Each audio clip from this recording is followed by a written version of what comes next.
TV 프로그램 중에 가족 오락관이라고 하는 프로가 있었습니다. 허참 정소녀 씨가 나와서 진행을 했었는데 기억이 나시는지 모르겠습니다. 아주 재미있는 프로였었죠.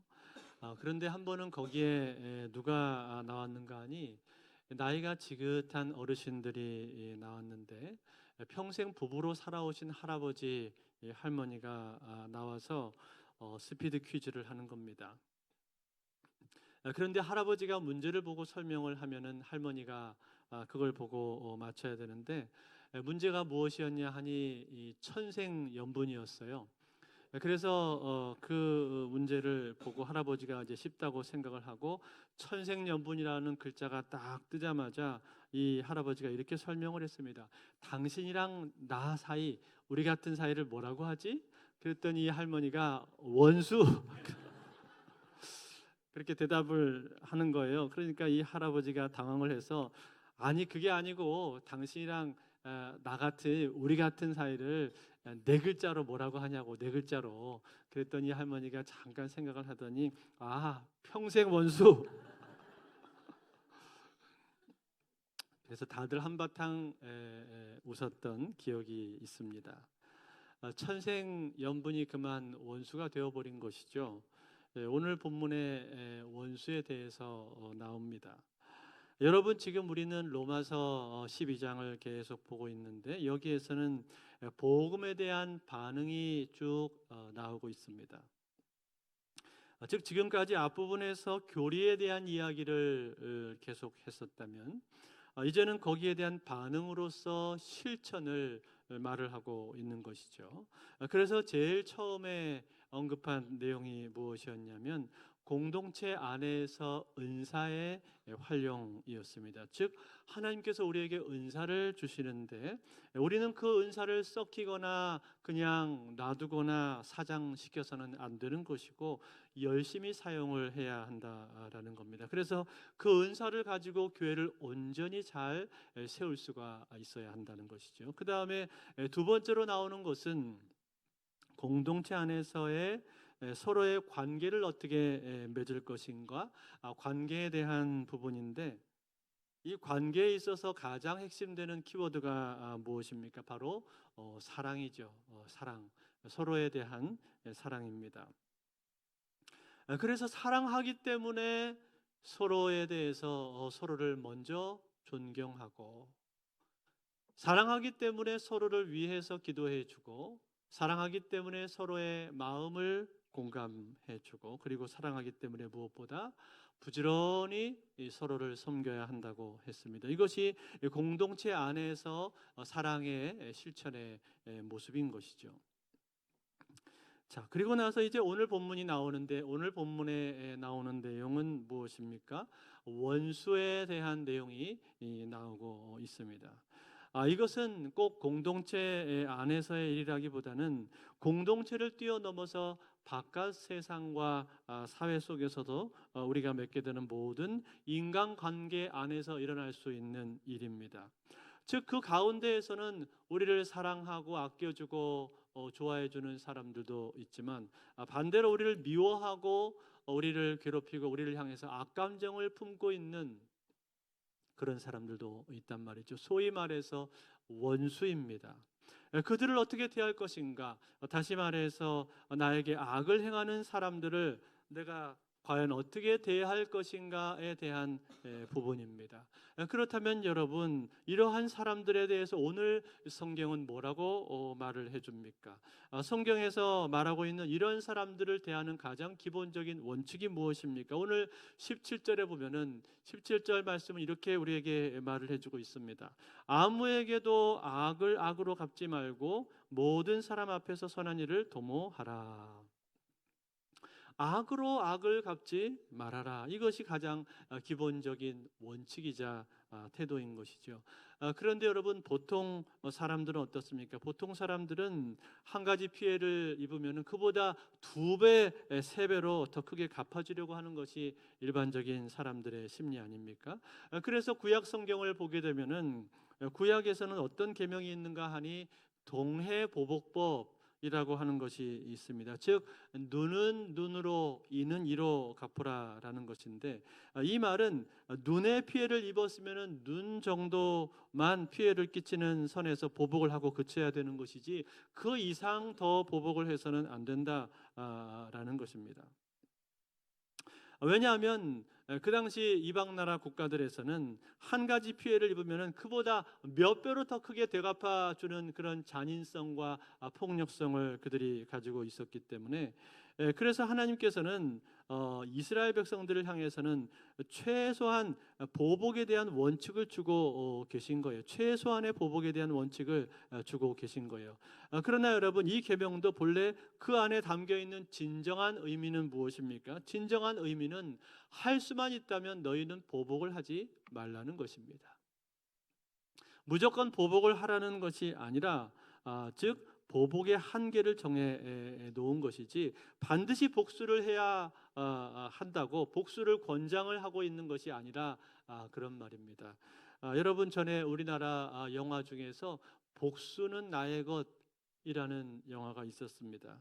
거기에 나오는 주인공들을 보게 되면은 그 주인공들이 본래 다 나쁜 사람들이 아닙니다. 다 선량하고 괜찮은 사람들이에요.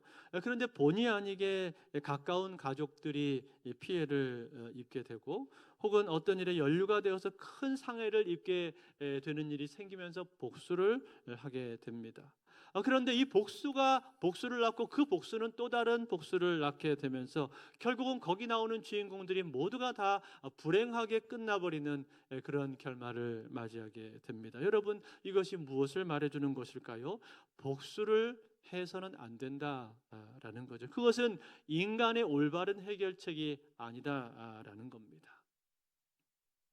그런데 여러분, 이처럼 복수를 하는 것이 결국 자기 자신에게 피해를 주게 되지만, 그 외에도 복수를 하지 말아야 될 중요한 이유가 한 가지가 더 있습니다. 그것은 무엇입니까? 이 복수의 권한이 우리에게 있는 것이 아니라 하나님께 권한이 있기 때문에 그렇습니다. 오늘 19절 말씀인데요. 19절 말씀을 우리 같이 한번 읽어볼까요? 같이 읽습니다. 시작. 내 사랑하는 자들아, 너희가 친히 원수를 갚지 말고 하나님의 진노하심에 맡기라. 기록되었으되 원수 갚는 것이 내게 있으니 내가 갚으리라고 주께서 말씀하시니라. 아멘. 자, 여기 보니까 복수의 권한이 누구에게 있다고 했습니까? 하나님께 그 권한이 있다라고 말씀을 하고 있죠. 왜냐하면 하나님은 이 세상에 있는 모든 것들을 지으신 분이시고 통치하시는 유일한 통치자요, 마지막 최종적인 판결자가 되시기 때문에 그렇습니다. 그래서 하나님만 심판을 행할 수가 있다라는 거예요. 그런데 사람들은 흔히 어떻게 생각을 합니까? 사람들은 흔히 생각을 하기를, 자기가 피해를 당했으면은 자기가 얼마든지 보복할 수 있고 심판할 수 있다고 그렇게 생각을 합니다. 특히 억울한 일을 당했다든지 혹은 어떤 피해를 입게 되었을 때에는 자기에게 보복할 수 있는 정당한 권리가 있고 그래야 한다라고 사람들은 생각을 한다라는 거예요. 뿐만 아니라 어떤 사회 악이나 부조리나 불공평한 모습을 보게 되었을 때 이것도 만약 문제가 있다면 얼마든지 폭력을 사용해도 괜찮다라는 생각까지 하는 사람들도 있습니다. 그러나 여러분, 하나님께서는 이것을 우리에게 허용하지 않으셨습니다. 법을 통해서 일을 한다든지 제도 개선을 위한 합리적이고 비폭력적인 노력을 기울인다든지 하는 것은 우리에게 허용이 되겠지만, 그러나 내가 직접 나서서 폭력이나 강압적인 방법으로 심판을 행하는 것은 우리에게 허용되지 않는다, 이런 말입니다. 제가 어렸을 적에 저희 집 책장에 죄와 벌이라는 책이 꽂혀 있었는데, 그때는 그 책을 보지 않다가 어른이 되어서 그 책을 읽었습니다. 거기에 보면 참 흥미로운 내용이 나오는데, 그 줄거리가 대략 이렇습니다. 라스콜리니코프라고 하는 한 대학생 청년이 있었습니다. 이 사람은 자존심이 강하고 고결한 청년이었지만 자기 방세도 내지 못해서 매달 방세가 밀리고 제대로 끼니조차 해결하지 못할 정도로 가난에 허덕이는 사람이었습니다. 그래서 한 번씩 자신이 가지고 있던 물건들을 전당포 노파에게 가지고 와서는 그에게 맡기고 돈을 빌려서 쓰곤 했었는데, 그런데 가만히 보니까 이 노파는 지독한 구두쇠에다가 인정머리라고는 전혀 없고 자신의 이복 동생인 리자베타를 하녀처럼 부려먹으면서 온갖 고생을 다 시키는 야비한 사람이었습니다. 말하자면 가난한 사람들의 피를 빨아먹는 이와 같은 그런 존재다라고 그는 생각을 한 것이죠. 그래서 이 노파를 죽이기로 결심을 하는데, 이것은 사회 악을 제거함으로 인해서 오히려 사회를 더 나은 방향으로 발전시키는 것이라고 그는 생각을 했었고, 또 자신이 가난으로 인해 고결한 이상을 실현하지 못하고 방황하는 젊은이의 입장에서 이러한 노파 한 명쯤을 제거해서 그가 가지고 있던 돈으로 여러 전도 유망한 청년들이 그들의 꿈을 실현할 수 있다면 그것은 죄가 아니라고 그는 생각을 했습니다. 그래서 준비를 철저히 하고 이 일을 실행을 하는데, 도끼를 가지고 노파를 살해를 하다가 그만 갑자기 그의 이복 동생 리자베타가 갑자기 나타나는 바람에 뜻하지 않게 가난하고 착하게 사는 그녀까지 죽이는 우를 범하게 됩니다. 그 후로 그는 양심의 가책에 시달리게 되는데, 자신이 만들어 놓았었던 이론, 즉 세상에는 평범한 사람과 비범한 사람이 있는데, 비범한 사람은 인류의 발전을 위해서 사회의 법률에 저촉을 받지 않고 범죄를 저지를 수 있는 권리가 있다라고 하는 이 이론을 계속 고수하려고 했지만, 그러나 그의 정신은 점점 분열되고 영혼은 점점 피폐해서 파리해져 가고 있었습니다. 결국 지독한 열병에 시달리게 됩니다. 그런데 이 사건을 계속해서 추적을 해오던 예심 판사 포르피리가 있었는데, 포르피리는 이 라스콜니노프의 말과 행동이 수상하다고 여긴 후 그를 유력한 용의자로 지목을 하고 집요하게 따라다니면서 추궁을 해댑니다. 쿵지에 몰리게 된 라스콜니노프는 자기 어머니와 여동생과의 인연까지 끊으려고 하면서 과연 자살을 할 것인지 자수를 할 것인지를 고민을 하게 됩니다. 그러던 중 알게 된 소냐라고 하는 한 여인과 이 라스콜니노프는 가까워집니다. 소냐는 자기 이복 동생들과 계모를 부양하기 위해서 스스로 길거리에서 몸을 파는 여인이었습니다. 소위 사람들의 멸시와 천대를 받는 밑바닥 인생이었었지만, 그러나 그녀는 착하고 고귀한 성품을 지니고 있었고 신에 대한 믿음을 잃지 않고 굳게 붙들고 사는 사람이었습니다. 많은 고뇌와 심리적인 고통 끝에 결국 이 주인공 라스콜니코프는 경찰서에 가서 자수를 하게 되고 시베리아 형무소에서의 중형을 선고받게 됩니다. 그런데 여러분, 그를 자수하게 만들었던 것은 이 포르피리 예심 판사의 집요한 추적도 아니었고, 그의 주변에서 그의 범죄를 알고 있다고 말하면서 위협을 하던 또 다른 남성 때문도 아니었습니다. 결국 그를 자수하게 만든 것은 소냐의 조건 없는 사랑이었습니다. 즉 그의 아픈 영혼을 조건 없이 끌어안아주고 자신을 희생함으로 말미암아 주변 사람들에게 사랑을 실천하고 하나님은 살아계시다고 말을 하면서 하나님을 신실하게 믿는 한 여인을 통해서였습니다. 이 라스콜니노프는 소냐를 보면서 자신이 노파를 죽임으로써 불합리한 사회 문제를 해결했다고 처음에는 생각을 했었지만, 그러나 그것이 아니라 결국은 하나님을 믿지 못하고 스스로 심판자의 자리에 오르려고 했었던 것이고, 그것이 결국은 자신의 영혼을 죽였다는 사실을 비로소 그가 깨닫게 되었던 것입니다. 사랑하는 성도 여러분, 도스토옙스키가 이 작품을 쓰면서 우리에게 말하고자 하는 바가 무엇이었습니까? 인간은 하나님이 아니라는 것이죠. 인간은 하나님이 아니고 이 세상을 심판하시고 보응하실 수 있는 유일한 분은 오직 하나님이시다 라는 사실입니다. 사람이 그 일을 행할 수가 없다는 것입니다. 선과 악을 심판하시는 분은 오직 하나님 한 분뿐이시고 악에 대한 보응도 역시 하나님만 하실 수가 있다라는 겁니다. 그렇다면 여러분, 우리는 무엇을 합니까? 우리가 할 수 있는 일은 무엇입니까? 우리는 심판주 되시는 하나님을 믿고 그분에게 맡겨야 합니다. 그래서 오늘 19절 말씀이 이렇게 나오는 거예요. 19절에 다시 한번 보시면 내 사랑하는 자들아 너희가 친히 원수를 갚지 말고 하나님의 진노하심에 맡기라 기록되었으되 원수 갚는 것이 내게 있으니 내가 갚으리라고 주께서 말씀하시니라. 여기 보니까 하나님의 진노하심에 맡기라 그렇게 말했죠. 여러분 맡긴다는 말이 무슨 뜻이에요? 그 말은 맡긴다는 말은 하나님께서 심판하실 것을 믿고 그리고 그 하나님 앞에 기도하라 그런 뜻입니다. 즉 하나님 이 일의 심판주가 되어 주십시오. 의로우신 재판장 되신 주님 이 일 가운데 간섭하여 주시고 그로 말미암아 올바른 판결을 내려주시기를 원합니다. 심판해 주시기를 원합니다. 이렇게 기도하면서 하나님 앞에 맡기라는 것입니다. 그러면 진정으로 의로우신 재판장 되신 하나님께서는 우리를 아시고 신원하여 주시고 그리고 갚아 주신다는 것입니다. 때문에 하나님께 우리는 맡길 수가 있어야 하는 거예요. 그런데 여러분 하나님께서 이처럼 우리에게 말씀하시면서 너희는 원수를 스스로 갚지 말라 이렇게 말씀하셨는데 놀라운 것은 하나님께서 이렇게 말씀하시고 나서 그냥 끝난 것이 아니었다는 거예요. 하나님은 여기서 그치지 않고 한 걸음을 더 우리에게 요구하십니다. 그것이 무엇입니까? 그게 바로 그 다음에 20절에 나오는 말씀이에요. 20절 말씀 우리 같이 한번 보겠습니다. 같이 읽습니다. 시작.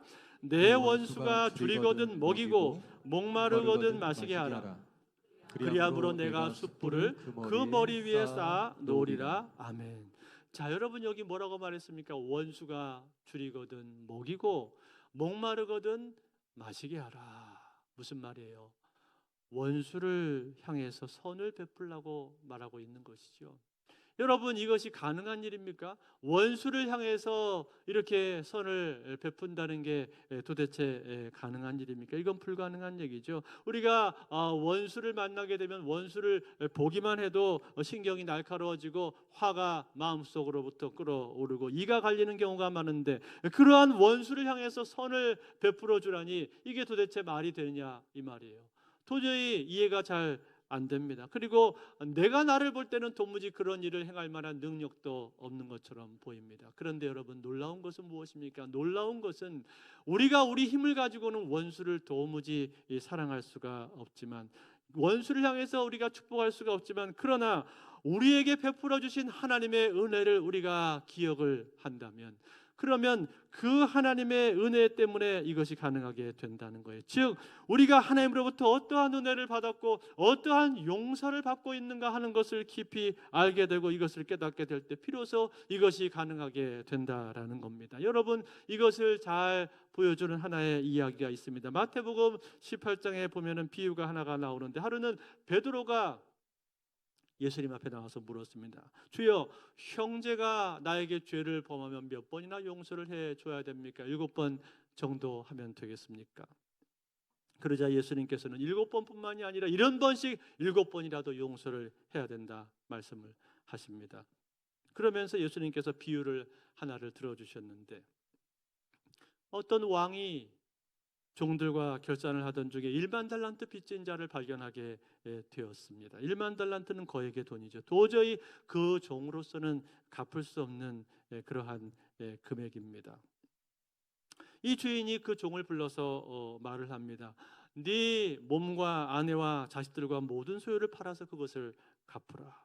그러자 이 종이 이 왕 앞에서 꿇어 엎드려서 싹싹 빌면서 간청을 합니다. 주여 조금만 참아주소서 내가 다 갚겠나이다 라고 울면서 애원을 했습니다. 왕이 그 사람을 볼 때 측은한 마음이 들었습니다. 또 아무리 갚겠다고 지금 이렇게 말을 하기는 하지만 그러나 이 사람의 형편으로는 도저히 갚을 수 없다는 사실을 왕은 잘 알고 있었습니다. 그래서 이 종을 불쌍히 여겨서 그 모든 빚을 탕감을 해 주었습니다. 너는 갚지 않아도 된다.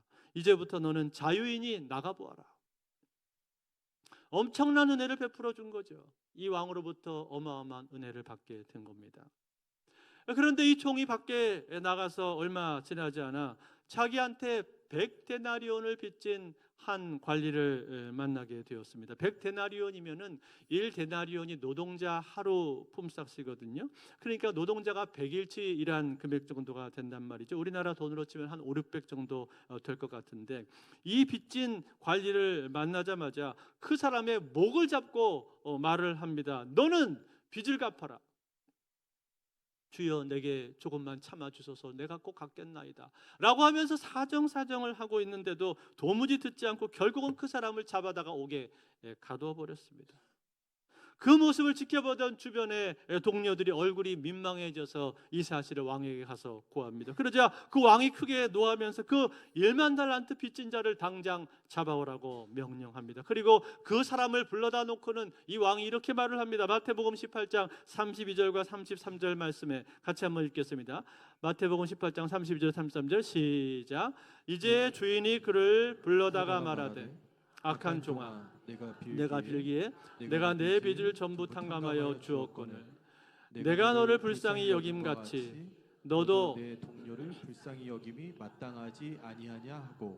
자, 이렇게 말을 하면서 진노하여서 그 빚을 모두 갚도록 그를 옥졸들에게 내어 주었습니다. 그리고 나서 예수님께서는 이 비유를 정리하시면서 결론적으로 말씀하실 때 이렇게 결론을 지으셨습니다. 마태복음 18장 35절도 같이 있습니다. 시작. 너희가 각각 마음으로부터 형제를 용서하지 아니하면 나의 하늘 아버지께서도 너희에게 이와 같이 하시리라. 아멘.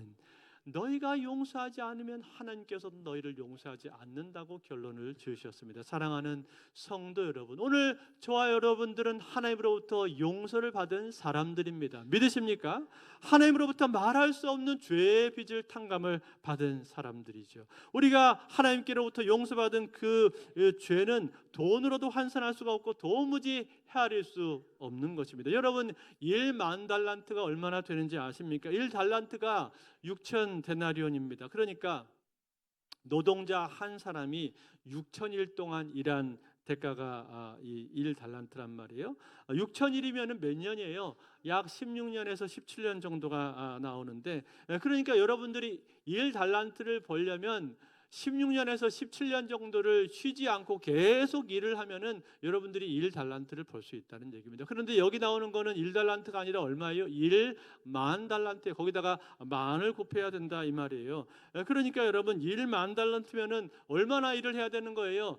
16년이 아니라 16만 년 동안 여러분들이 일을 해야 1만 달란트를 벌 수가 있다는 겁니다. 여러분 16만 년 동안 일하실 수 있어요? 16만 년 동안 살지도 못하는데 어떻게 16만 년 동안 일을 할 수가 있단 말입니까? 그것은 도저히 불가능한 것이죠. 여러분, 결국 이 비유가 말하고 있는 바가 무엇입니까? 우리가 하나님으로부터 지고 있는 그 빚이라고 하는 것은 우리가 갚을 수 없다는 거예요. 천문학적인 숫자다라는 겁니다. 다시 말해 우리가 탕감을 받은 그 죄의 무게라고 하는 것은 그것은 측량할 수 없는 거예요. 어마어마한 죄를 우리는 하나님으로부터 탕감을 받게 되었다라는 거예요. 그런데 여러분, 그러한 우리가, 그처럼 큰 탕감을 받은 우리가 만약에 나에게 죄를 지은 사람을 용서하지 않는다면, 나에게 해롭게 한 사람, 나에게 원수와 같은 사람을 내가 용서하지 않는다면 그것은 무엇입니까? 그것은 하나님의 용서를 내가 멸시하는 게 된다 이 말이에요. 나를 향하신 하나님의 용서, 내가 받은 용서를 가볍게 여기는 것이 된다는 거예요. 그런 사람은 뭐라고 말씀했습니까? 나도 너를 용서하지 않겠다고 하나님께서 우리에게 선언을 하신다 이 말이에요. 사랑하는 성도 여러분, 그렇습니다. 우리가 누군가를 용서한다는 것은 사실 쉬운 일이 아닙니다. 나에게 상처 준 사람, 내 마음을 아프게 한 사람, 나에게 손해를 끼치고 모욕 준 사람 용서하기 어렵습니다. 원수와 같은 사람 용서한다는 거 결코 쉬운 일이 아닙니다. 그럼에도 불구하고 여러분, 우리가 꼭 기억을 해야 될 것이 있습니다. 그것은 그 사람보다도 내가 하나님 앞에 지은 죄라고 하는 것은 그보다 100배나 1000배나 더 큰 죄를 나는 지었다는 거예요. 그보다 비교할 수 없이 큰 죄를 지었는데 하나님으로부터 그 어마어마한 죄를 내가 탕감을 받았다라는 겁니다. 하나님께서는 그러한 주홍빛 같은 나의 죄를 씻어 주셨고 먹장처럼 검디검은 나의 죄를 없는 것처럼 내가 기억하지 않겠다고 우리에게 말씀을 해 주셨습니다. 나의 죄로 보자면 하나님 앞에 흉악하고 그리고 악독하고 비열하기 짝이 없는 인생인데 그러한 나를 하나님께서는 끝까지 포기하지 않으시고 나를 붙들어 주셨고 하나밖에 없는 외아들 예수 그리스도를 나를 위해서 십자가에 못 박게 하셔서 그 예수 그리스도의 십자가의 은혜로 우리의 죄를 용서해 주신 것 아닙니까? 그 십자가의 사랑으로 우리의 죄가 주홍빛같이 붉은 나의 죄가 흰 눈처럼 하얗게 됐다고 선언해 주신 것 아닙니까? 여러분, 이것이 얼마나 놀라운 하나님의 은혜입니까? 이처럼 크고 놀라운 은혜를 우리가 받았다, 그런 말이에요. 그러므로 여러분, 그러한 놀라운 사랑과 은혜를 받은 저와 여러분들이 이제 어떻게 해야 되겠습니까? 우리는 나에게 죄를 지은 사람을 용서하지 않을 수가 없다는 거예요. 용서하는 것이 쉽지가 않지만 그럼에도 불구하고 내가 하나님 앞에 탕감받은 빚이 있기 때문에 너무나 큰 빚을 내가 죄의 빚을 탕감을 받았기 때문에 어마어마한 은혜를 내가 받았기 때문에 나는 그 사람을 용서해야 한다는 겁니다. 그러면 그 용서를 통해서 하나님이 일을 하신다 이 말이에요. 여러분, 용서한 사람만이 원수를 축복할 수 있는 것이고 용서한 사람만이 원수를 위해서 기도해 줄 수가 있는 것이고 용서한 사람만이 원수에게 사랑을 베풀고 축복해 줄 수가 있는 겁니다. 이것이 무엇입니까? 이것이 선으로 악을 이기는 것입니다. 오늘 사도 바울이 선으로 악을 이기라고 결론적으로 우리에게 말씀해 주고 있는 것 아닙니까? 여러분, 성경을 보십시오. 성경을 보시면은 성경에는 선으로 악을 이긴 사람들이 많이 나옵니다. 그 중에 대표적인 사람 누굴까요?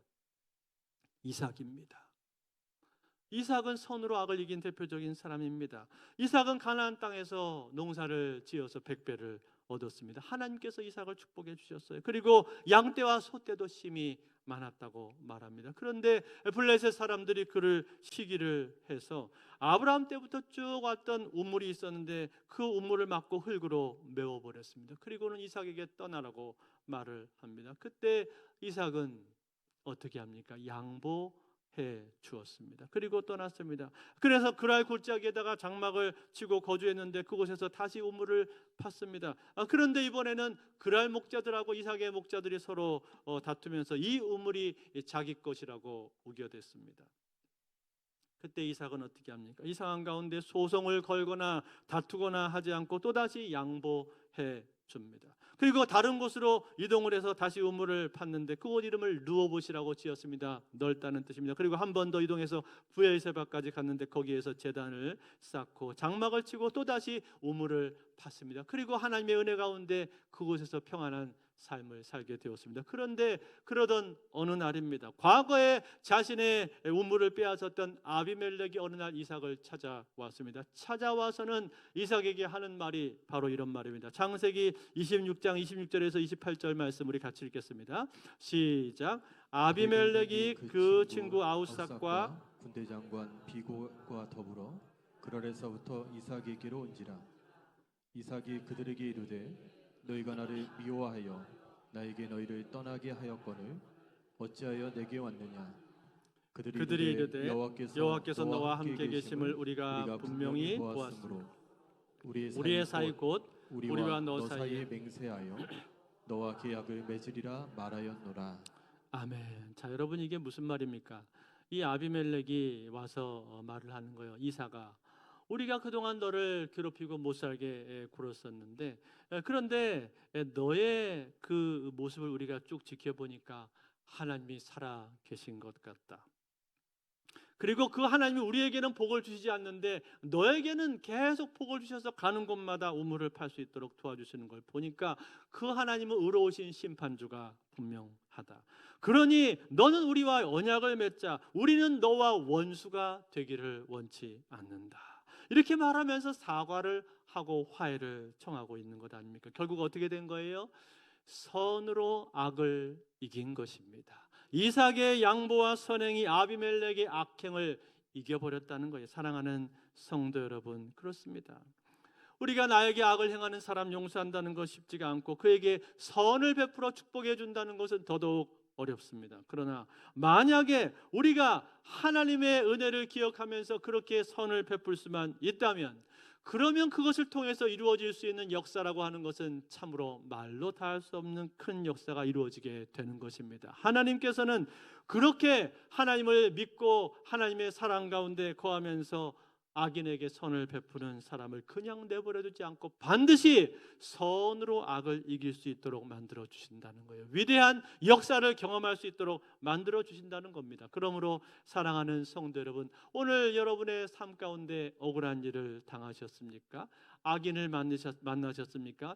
그렇다 할지라도 악을 악으로 갚지 마십시오. 원수를 갚지 마시고 원수 갚는 것을 하나님 앞에 맡기실 수 있기를 바랍니다. 의로우신 재판장 되시는 하나님께 기도하면서 오히려 그 원수를 위해서 기도해주고 축복을 해주십시오. 그러면 반드시 선으로 악을 이기는 놀라운 역사를 경험하도록 만들어 주실 줄로 믿습니다. 이제 말씀을 맺겠습니다. 어떤 한 목사님이 계셨습니다. 이분은 군대에서 예수를 처음 믿게 되었는데, 이분이 예수 믿게 된 계기가 이렇습니다. 이분이 내무반에서 최고 고참이 되었을 때 어느 날 쫄병 한 명이 들어오게 되었습니다. 이 쫄병은 예수 믿는 사람이었습니다. 그런데 이 쫄병은 꼭 잠자리에 들기 전에 침상에 앉아서 기도를 했는데 몸을 앞뒤로 흔들면서 기도를 하는 거예요. 그 모습이 볼 때 영 볼썽사납고 꼴사납게 보였습니다. 그래서 그때 자기는 믿지 않고 있었지만 저렇게 유별나게 예수를 믿을 필요가 있나? 생각을 하면서 그 친구가 괜히 미워졌답니다. 그래서 일부러 기합도 많이 주고 일도 더 시키고 구박도 하고 그렇게 괴롭혔는데, 그렇게 하면 좀 포기를 할까 싶었는데 그렇지가 않고 밤이 되면 또 어김없이 앞뒤로 흔들면서 기도를 하는 거예요. 한 번은 술에 잔뜩 취해서 밤에 내무반에 들어왔는데 이번에도 또 흔들면서 기도를 하고 있는 것입니다. 그 모습을 보자 화가 나서 자기의 진흙이 잔뜩 묻은 군화를 벗어가지고 그에게 힘껏 던졌습니다. 그리고는 술에 취해서 그만 잠이 들었습니다.